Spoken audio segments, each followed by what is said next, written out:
কিন্তু হান্নান, আপনি প্রশ্ন দিতে বাধ্য নয়, আপনি প্রশ্নের উত্তর দিতে বাধ্য। কি এমনি এমনি তো কাউকে কেউ টাকা দেয় না। Is my security concern where I go, how I go, I am go. মানে একজন শিক্ষক, টিচার, যিনি প্রতি মাসে 70,000 80,000 টাকা আয় করে, শিক্ষকতা করে, তিনি এভাবে ইংরেজিতে উত্তর দিচ্ছেন। বাট যে প্রশ্নকর্তা, সেই ছেলেটাকে আমি রেসপেক্ট করছি, সে প্রশ্নগুলো করেছে।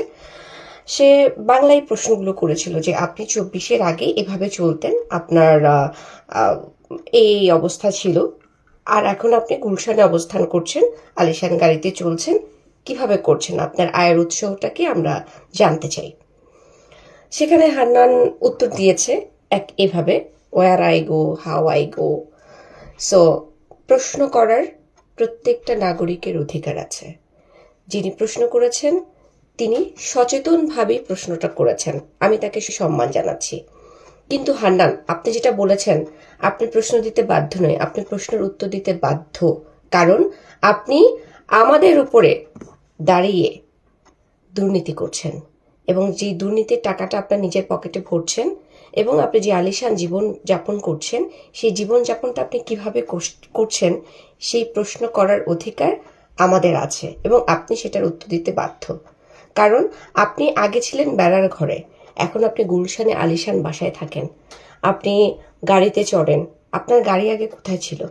আপনি যে কথাই বলতে জানেন না ঠিক মতো, আপনি কোন সাহসে থানায় গিয়ে আসামিকে ছাড়িয়ে নিয়ে আসেন?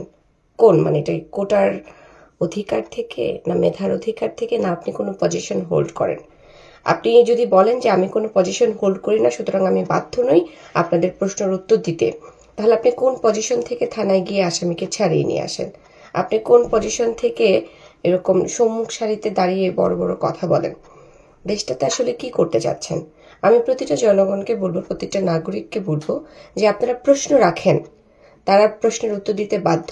আর যিনি হচ্ছে প্রশ্নের উত্তর দিতে কাচুমাচু করবে, প্রশ্নের উত্তর দিতে পারবে না, সেই হচ্ছে দুর্নীতিবাজ। তাকে নিশ্চিত করুন, তাকে প্রশ্নবিদ্ধ করুন। আজকে হান্নানকে প্রশ্ন করে খুব ভালো একটা কাজ করেছেন। একইভাবে আমি যেভাবে প্রশ্ন করি, আপনারা প্রশ্ন করুন। এরা কি করে 24-এর পরে কোনো কাজ বাজ ছাড়া এত টাকা বানিয়ে ফেললো? এত টাকা বানানোর উৎসাহটা কি? কারা তাদেরকে টাকা দিচ্ছে, এবং যারা দিচ্ছে তাদের স্বার্থটা কি? এমনি এমনি তো কাউকে কেউ টাকা দেয় না, নিশ্চয়ই তার পরিবর্তে কিছু দিতে হয়। তারা আসলে পরিবর্তে কি দিচ্ছে? আপনার আমারই সম্পদ দিয়ে দিচ্ছে, সেই সম্পদটা আমাদেরকে জানতে হবে, সেই সম্পদটা কি, তারা কি বিক্রি করে এত টাকা পাচ্ছে, এবং এই টাকা দিয়ে তারা নেতামি করছে।